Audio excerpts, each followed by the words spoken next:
اعوذ باللہ من الشیطان الرجیم بسم اللہ الرحمن الرحیم کلاس 9 مطالعہ پاکستان۔ آج ہم اپنا چیپٹر نمبر 4 سٹارٹ کرنے لگے ہیں، خواتین کو بااختیار بنانا۔ آپ کی پریویس بک میں بھی یہ ٹاپک سارے ایسے ہی ہیں، لیکن اس میں تھوڑا سا ڈیٹا مزید ایڈ کیا گیا ہے، تو آپ لوگ اس کو اب نئے سرے سے یاد کریں گے۔ کچھ جو پریویس ہے وہ آپ کو آسان ہو جائے گا یاد کرنا، کچھ چیزیں پرانی ہیں اور کچھ چیزیں نہیں ہوں گی، ٹھیک ہے۔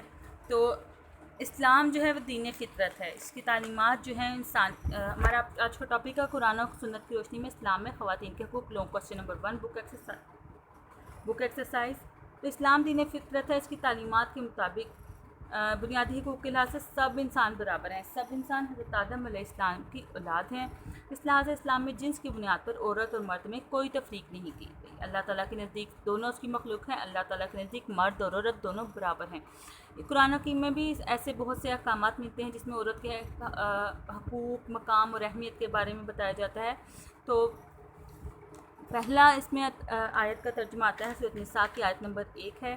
لوگوں اپنے پروردگار سے ڈرو جس نے تم کو ایک شخص سے پیدا کیا، یعنی اول اس سے اس کا جوڑا بنایا، پھر دونوں سے کثرت سے مرد اور عورت پیدا کر کے روئے زمین پر پھیلا دیے، ٹھیک ہے۔ اس کے علاوہ میں نے آپ کو بتایا جو بھی ترجمہ احادیث کا ترجمہ یا پھر قرآن کی آیات کا ترجمہ یا کوئی ڈیفینیشن آتی ہے، آپ اس کو پیج کے مڈ میں لکھیں گے۔ اوپر آپ نے ہیڈنگ بنانی ہے ترجمہ کی اور مڈ میں اس کو لکھنا ہے، ساتھ حوالہ لازمی دے کون سی صورت کی کون سی آیت آپ لکھ رہے ہیں۔ یہ سورۃ النساء کی آیت نمبر 1 ہے۔ اب عورت وہ لفظ ہے جس سے انسان کو اپنی عزت اور حرمت سے آگاہ کرتا ہے، اس کے وجود سے ہی کائنات میں رنگ ہے۔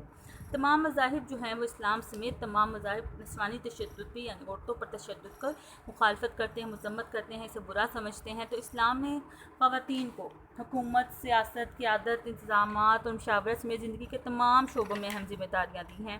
اکثر عورتیں اسی تصور کی بنا پر تشدد کا شکار ہو جاتی ہیں کہ وہ مردوں کی نسبت کم تر ہیں، یعنی آدمی سمجھتے ہیں کہ عورتیں ان سے کم تر ہیں، یہ ان کی جو سوچ ہے اس وجہ سے وہ اس پر تشدد کرتے ہیں۔ تو قرآن مجید نے مردوں اور عورتوں کا رتبہ، یہاں پہ آپ رتبہ مردوں اور عورتوں کا رتبہ ہیڈنگ بنا لیں گے۔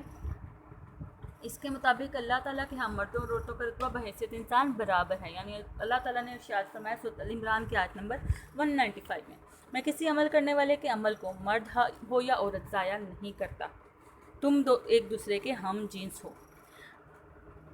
پھر اس کے بعد اگلی ہیڈنگ آپ بنا لیں اعمال کا صلہ۔ تو سورۃ نحل کی آیت نمبر 97 میں اللہ تعالیٰ نے ارشاد فرمایا کہ جو شخص نیک عمل کرے گا، وہ مرد ہو یا عورت، اور وہ مومن بھی ہوگا، تو ہم اس کو دنیا میں پاک اور آرام کی زندگی سے زندہ رکھیں گے اور آخرت میں اس کے اعمال کا نہایت اچھا صلہ دیں گے۔ سورۃ نحل کی آیت نمبر 97 ہے۔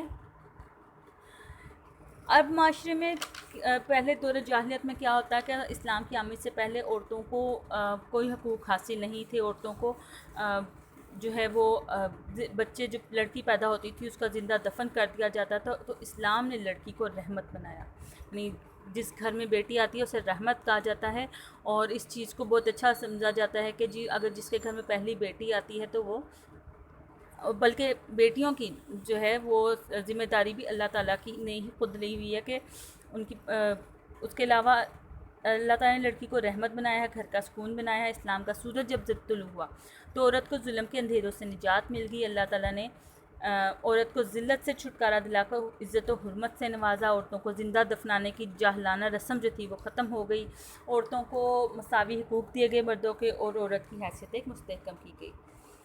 اسلام نے عورتوں کو اب جو حقوق دیے گئے ہیں، آپ ویسے آپ شارٹ کوسچن بھی میں بھی آ جائے تو اس پیراگراف میں اسلام نے عورتوں کو مساوی حقوق، برابر کے حقوق دیے کہ مردوں کے، ان کی عزت کا تحفظ، وراثت میں حصہ، حق میں ہے، خلا کا حق، تعلیم و تربیت کا حق، علیحدگی کی صورت میں اولاد رکھنے کا حق دیا ہے، رائے دہی کا حق دیا، مشاورت کا حق عطا کیا۔